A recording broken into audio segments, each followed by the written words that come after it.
Guys ரொம்ப நாள் ஆச்சு வீடியோ போட்டு. நானும் சரி நல்ல கண்டென்ட் வரட்டும், வந்ததுக்கப்புறம் வீடியோ ஷேர் பண்ணலான்னு வெயிட் பண்ணிகிட்டே இருந்தேன். ஆக மொத்தத்தில் நல்ல கண்டென்ட்டே வரல. ஒரு வாரம் ஆச்சு, பெருசாக எந்த ஒரு அப்டேட்டும் இல்லை. இதுக்கிடையில் பார்த்தீங்கன்னா சில பல நியூஸ்லாம் வந்துச்சு. ஒன்று ஹர்திக் பாண்டியா ஜிடிக்கு போகிற மாதிரி, தென் மோர்கன் வந்து சிஎஸ்கேயோட கோச்சாக வரப்போகிற மாதிரியும் ஒரு நியூஸ் பார்த்தேன். ஸோ அதை பற்றியும் இந்த வீடியோவில் லைட்டாக டச்சப் பண்ணியிருக்கேன். பட் மெயினான கண்டென்ட் என்னன்னா, நேற்று ஒரு நியூஸை பார்த்தேன் கைஸ். இந்தியன் எக்ஸ்பிரஸோட ரிப்போர்ட்டர் ஷேர் பண்ணியிருந்தாரு. சிஎஸ்கேயோட நியூ கோச் வந்து ஒரு ஃபாரினராக தான் இருக்க வாய்ப்புகள் அதிகமாக. அண்ட் கோச் அனௌன்ஸ்மெண்ட் வந்து அக்டோபர் மந்த்ல தான் தெரிய வரும் போல. ஸோ அந்த மாதிரி ஒரு நியூஸ் தான் கிடச்சிருக்கு அவங்களுக்கு. அண்ட் பேசிக்கலி ட்ரேட் டாக்ஸும் எதுவுமே இல்லைன்ற மாதிரி அவங்க மென்ஷன் பண்ணியிருக்காங்க. ஸோ இப்போதைக்கு ஹெட் கோச் அனௌன்ஸ் பண்ணாதனால, ஐ மீன் அங்கே ஒரு கிளியர் பிக்சர் கிடைக்காதனால ட்ரேட் டாக்ஸ் பற்றி எந்த ஒரு டிஸ்கஷன் இல்லைன்ற மாதிரி ஒரு நியூஸ் மென்ஷன் பண்ணியிருக்காரு. ஸோ பேசிக்காக இப்போதைக்கு ஹார்திக் பாண்டியா சிஎஸ்கே வர மாதிரிலாம் ஒரு சான்ஸே இல்லைன்ற மாதிரி அவர் சொல்லியிருக்காரு கைஸ். பட் ஸ்டில் நம்ம சொல்லலாம், பிஹைண்ட் த சீன்ஸ் நிறையா பண்ணிட்டு வெளியே இந்த மாதிரி சொன்னால் தானே கரெக்டாக இருக்குன்னு கூட அவங்க பண்ணலான்னு நம்ம சொல்லலாம். பட் இருந்தாலும் கைஸ் அட் சம் பாயிண்ட் இது வந்து ஓகேடா வரட்டும், வந்ததுக்கப்புறம் பேசிக்கலாமே தான் எனக்கு சஞ்சு சாம்சன் ட்ரேட் அப்பயும் ஆச்சு. அதே தான் ஆச்சு கைஸ். ஓரளவுக்கு நல்லா போயிட்டு இருந்துச்சு ட்ராக்கு. சடனாக பார்த்தீங்கன்னா கேகேஆர் இன்ட்ரெஸ்ட்னு ஒரு பக்கம் கிளப்பி விட ஆரம்பிச்சா பாருங்களேன். அங்கேயே நான் ஓகேடா ரைட்டு, நீங்கள் நடத்துங்க, நல்லா நடத்திட்டு இருக்கீங்க, என்ஜாய் கண்டினியூன்னு நான் விட்டுட்டேன். அண்ட் நெக்ஸ்ட் போன வாரம் பார்த்தீங்கன்னா ஜிடிக்கு அவர் போய் கேட்ட மாதிரியும், ஜிடியில் வந்து இல்லைப்பா எங்களுக்கு இடம் இல்லை, கேப்டனாக நாங்கள் கில்லு வச்சிருக்கோன்ற மாதிரியும் அவங்க சொன்ன மாதிரியும் ஒரு நியூஸ் பார்த்தேன். இன்னொரு சைடில் என்னன்னா அவர் கேப்டன்சி கேட்ட மாதிரியும் நான் பார்த்தேன். சப்போஸ் அந்த மாதிரிலாம் அவர் போய் கேட்குறான்னு வச்சுக்கோங்களேன், அவரை விட ஒரு முட்டாள் யாருமே கிடையாது கைஸ் இந்த கிரிக்கெட்டிங் வேர்ல்டே. லைக் லிட்ரலி நானே வேணான்னு வெளியே போயிட்டு திரும்பி என்ன மூஞ்சி வச்சுட்டு நான் போய் திருப்பி எனக்கு கேப்டன்சி கொடுங்க, எஸ்பெஷலி ஒருத்தர் நல்லா பண்ணி ஃபைனல்ஸ் வரைக்கும் எடுத்துகிட்டு போயிருக்காரு. ஸோ இதெல்லாம் பார்க்கும்போது ரைட்டரா வேண்டாம், நம்ம ஆக்சுவலாக ட்ரெயின் நடக்கட்டும், நடந்ததுக்கப்புறம் பேசிக்கலாம்னு நான் விட்டுட்டேன் கைஸ். ஸோ அதுதான் இவரும் இப்போதைக்கு ஒரு ஷேர் பண்ணியிருக்காரு. பட் மெயின் ஹைலைட் என்னன்னா, கோச் ஃபாரினாக இருக்க போகிறேன்னு சொல்லியிருக்காரு. அண்ட் எம்எஸ்டி தான் ஓவரால் இந்த ப்ராசஸையே நல்லா ஸ்மூத்தாக ஹேண்ட் ஓவர் நடக்குதான்றதை பார்த்து மெயின்டைன் பண்ண போகிறாரு போல். அண்ட் அனௌன்ஸ்மெண்ட் அக்டோபர் வரேன்னு சொல்லியிருக்காங்க. சரி ஓகே, அவங்க மேபி இன்னும் நல்ல இன்டெப்த்தாக ப்ராசஸ் வச்சு விஷயம் என்ன எல்லாமே கிளியர் பிக்சர் வாங்கிட்டு கொஞ்சம் அனௌன்ஸ்மெண்ட்டோ ஒரு அப்பாயின்மெண்ட்டோ பண்ணலாம். ஸோ பேசிக்காக ஒரு ஃபாரினர் கோச் தான் கைஸ். அண்ட் இதுக்கு ரிலேட்டடான நியூஸ் அகைன் ஒரு போன வாரம் பார்க்க முடிஞ்சது. அஸ்வின் அவரோட சேனலில் சொல்லியிருப்பார், இந்த மாதிரி மோர்கனுக்கு ஒரு நல்ல வாய்ப்பு இருக்குது, அந்த மாதிரி டாக்ஸ் தான் எனக்கு கேட்குதுன்னு. அண்ட் இதே இந்தியன் எக்ஸ்பிரஸ் ரிப்போர்ட்டரும் சொல்லியிருப்பாரு, மோர்கன் பற்றின பேஜ் தான் நிறைய அடிப்படுதுன்னு. அண்ட் அதுக்கு கொஞ்ச நாள் முன்னாடி பார்த்தீங்கன்னா பிரெண்டன் மெக்கலம் பற்றின ஒரு நியூஸும் போயிருந்துச்சு. நம்ம சேனலில் கவர் பண்ணியிருப்போம். ஸோ பேசிக்காக பிரெண்டன் மெக்கலம் ஒரு மோர்கனில் தான் 2 பேரில் ஒருத்தர் தான் வாய்ப்புகள் அதிகன்ற மாதிரி சோஷியல் மீடியாவில் ஜென்ரலான டாக்ஸ் பார்க்க முடியுது. ஸோ இதை பற்றின என்னோட தாட்ஸை நான் ஷேர் பண்ணுறேங்க.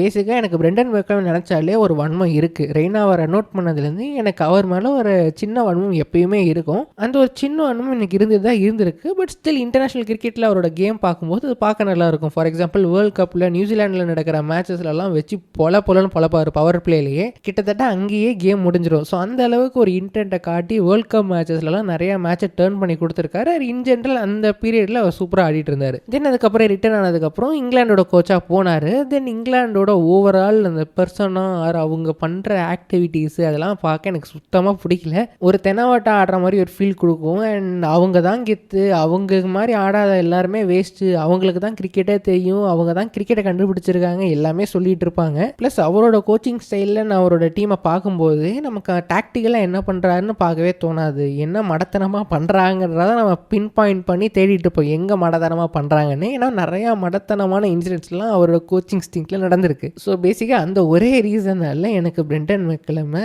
பார்க்க விரும்பலை. அண்ட் அவரும் கோச்சாக ஆக மாட்டாருன்ற நம்பிக்கை எனக்கு இருக்குது guys. Again sorry Brendon McCullum fans, அவர் நல்லா அக்ரெசிவாக டீமை நல்லா எடுத்துகிட்டு போயிருக்காரு, எல்லாம் ஓகே தான். பட் இருந்தாலும் as a personal point of வியூவில் எனக்கு அவரோட கோச்சிங் ஸ்டைல் பிடிக்காது. அப்படியே நம்ம ஆயின் மோர்கன் பக்கம் வருவோம். இவரோட ஸ்டைல், ஐ மீன் இவர் கோச்சிங் பண்ணதில்லை, பட் ஜென்ரலாக அவரோட கேப்டன்சியை பார்க்க ரொம்ப டேட்டா அனாலிசிஸை நம்பி போகிற மாதிரி இருக்கும். அண்ட் அவர் கேகேஆருக்கு கேப்டன்சி பண்ணும்போது எப்படி அவர் அனலிஸ்ட் யூஸ் பண்ணி அந்த மாதிரி பிளான்ஸ் எல்லாம் அந்த போர்டில் போட்டு அதுக்கேற்ற மாதிரி செயல்படுத்துவாங்கன்றதையும் பார்த்துருக்கோம். அண்ட் இங்கிலாண்டுக்கும் நல்லா கேப்டன்சி பண்ணி வேர்ல்ட் கப்பை வின் பண்ணி கொடுத்துருக்காரு. ஸோ இந்த மாதிரி சில பல விஷயங்கள்லாம் நல்லா கரெக்டாக மேட்ச் ஆகுது. அண்ட் சப்போஸ் அவர் கோச்சாக போயிட்டாருன்னு வச்சுக்கோங்களேன், டாக்டிக்கல் இன்புட்ஸ் ஒரு பக்கம் இருக்கும். அண்ட் இன்னொன்று மெயினாக நமக்கு கரண்ட்டான சிஎஸ்கே ஸ்குவாடில் தேவைப்படுறது ஒரு authoritative person. Fleming second Fidel play பண்ணிட்டு இருந்தார். ஏன்னா கேப்டனாக எம்எஸ்டி தான் மெயினாக ஆளுநாள் அழகுராஜா மாதிரி எல்லாத்தையும் பார்த்துக்கிட்டாரு. ஃப்ளெமிங் வந்து ஓகே சின்ன சின்ன மைனர் வேலையெல்லாம் பார்த்ததுனால தான் இந்த காம்பினேஷன் உட்காந்துச்சு. இப்போ நம்ம சிஎஸ்கே ஸ்குவாடில் ருத்துராஜ் கெய்க்வாட் ஒரு அத்தாரிட்டேட்டிவான பர்சன் கிடையாது.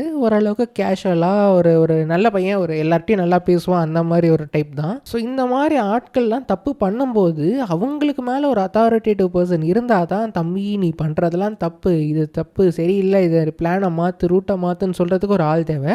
அந்த டைப் ஆஃப் பர்சனாக மோர்கன் இருக்க சான்சஸ் அதிகம். அண்ட் மேபி அவர் கோச்சாக வர மாதிரி இருந்தால் சிஎஸ்கே அந்த ஆங்கிள் கூட திங்க் பண்ணலாம். பட் ஒரே ட்ராபேக் என்னென்னா அவருக்கு எந்த ஒரு கோச்சிங் எக்ஸ்பீரியன்ஸும் இல்லை. பட் இவங்க ஃப்ளெமிங்க்கு எடுக்கும் போது அவருக்கும் எதுவும் இருந்திருக்காதுல்ல. ஸோ அதே மாதிரி கூட யோசிச்சு ஓகே ஃப்யூச்சரை நோக்கி பார்க்கும்போது இவருக்கு நல்ல சான்சஸ் இருக்குன்னு கூட அவர் எடுக்கலாம். அதே பிரெண்டன் மேக்கலும் ஒரு அத்தாரிட்டேட்டிவ் கோச் தானே, அவருக்கு எக்ஸ்பீரியன்ஸ் இருக்குல்ல, ஏன் அவர் எடுக்கக்கூடாதுன்னு கேட்டிங்கன்னா அகைன் கைஸ் பர்சனலி நான் பிரெண்டன் மேக்கலமோட கோச்சிங் ஸ்டைல் நான் உன்னிப்பாக பார்த்தது கிடையாது. சைலண்ட்டாக சாதுவாக போகிற நேரத்தில் தான் நான் அடித்து நாக் அவுட் பண்ணுறேன்னு இறங்கி போய் காலை விட்டு மாட்டிப்பாங்க. ஸோ அந்த மாதிரி இன்சிடென்ட்ஸ் நிறையா பார்க்க முடிஞ்சிருக்கு. அண்ட் அதே ரீசனால தான் நான் அவங்களோட மேட்சஸ்லாம் பார்க்கும்போது எங்கே நல்லா பண்ணியிருக்காங்கன்னு பார்க்க மாட்டேன், எந்த இடத்துல எந்த மொமெண்ட்டில் க்ளவுனிசம் பண்ணி மேட்சோட மொமெண்டமே மாற்றுறாங்கன்றதை நான் நோட் பண்ணி பார்ப்பேன். ஸோ அந்த ஒரு ரீசனால எனக்கு அதை பற்றின ஐடியா கிடையாது கைஸ். ஸோ எஸ் இதுதான் இப்போதைக்கு நடந்திருக்க latest updates and news guys. பெருசாக எந்த ஒரு மேஜர் அப்டேட்டும் இல்லை. இதுதான் கடைசியாக வந்திருக்க ஓரளவுக்கு டீட்டெயில்டான அப்டேட். அண்ட் உங்களை பொறுத்தவரை மோர்கன் வந்தால் சரின்னு நினைக்கிறீங்க, இல்லை பிரெண்டன் மெக்கலம் வந்தால் ஓகே நினைக்கிறீங்கிறத மென்ஷன் பண்ணுங்கள். இல்லை வேறு யாராச்சும் கோச் மைண்டில் வச்சிருக்கீங்களான்றதையும் மென்ஷன் பண்ணுங்க கைஸ். ஜஸ்ட் இன்னொரு விஷயம் மட்டும் அப்டேட் பண்ணணும். போன வீடியோவில் நம்ம நந்தகுமார் பிரதர் அவர்கள் ஒரு சின்ன கொஷின் கேட்டிருப்பாங்க. டோனன் ஃபர்ரா முன்னாடி ஒயில்ட் கார்டில் தானே இருந்தார், இப்போ அவர் எப்படி ரிட்டென்ஷனில் போயிட்டு திருப்பி எப்படி ஒயில்ட் கார்டு எடுக்கிறோன்ற மாதிரி. ஸோ பேசிக்காக SA20 வந்து என்ன ரூல்ஸ் இருக்குன்றது யாருக்குமே தெரியல கைஸ். எல்லாமே நம்மளா ஸ்குவாடை பார்த்து ஓஹோ அதுதான் மேட்ரா, ஓஹோ இந்த மாதிரி இருக்குமோன்ற மாதிரி யோசிச்சுட்டு இருக்கோம். அதே தான் இங்கேயும். ஸோ பேசிக்காக எப்படின்னா ஒயில்ட் கார்டாக போன வருஷம் ஒருத்தர் இருந்தாலும் நீங்கள் உங்களுக்குள்ளேயே ரிட்டென்ஷனை வருஷத்துக்கு வருஷம் மாற்றிக்கலாம் போல். ஸோ அந்த மாதிரி தான் ஒயில்ட் கார்டில் நம்ம டோனன் ஃபர்ரா வச்சுருந்தோம் போன சீசன். அவரை இப்போ ஃபாஃபோட ஸ்பாட்டில் ரீட்டைன் பண்ணி போட்டாச்சு. ஸோ அதனால wild card option open out ஆகியிருக்கு. நமக்கு ஒரு சின்ன அட்வான்டேஜ் தான், யாரை வேணாலும் எவ்வளோ காசுக்கு வேணாலும் சைன் பண்ணிக்கலாம். ஸோ பேசிக்காக ஆக்ஷன் போகிறதுக்கு முன்னாடி ஆக்ஷன்லேயே ஒரு 4-5 நல்ல பிளேயர் தான் இருக்காங்க. அந்த 4-5 நல்ல பிளேயருக்கும் சண்டை போட்டு எடுக்காமல் ஒயில்ட் கார்டை யூஸ் பண்ணி ஒரு நல்ல பிளேயரை நான் ஈஸியாக ப்ரீ சைனிங் பண்ணிடலாம்ல. ஸோ அந்த ஒரு ரீசனால் தான் ஜேஎஸ்கே இந்த மாதிரி ஒரு ரூலை எக்ஸ்ப்ளாய்ட் பண்ணி யூஸ் பண்ணியிருக்காங்க.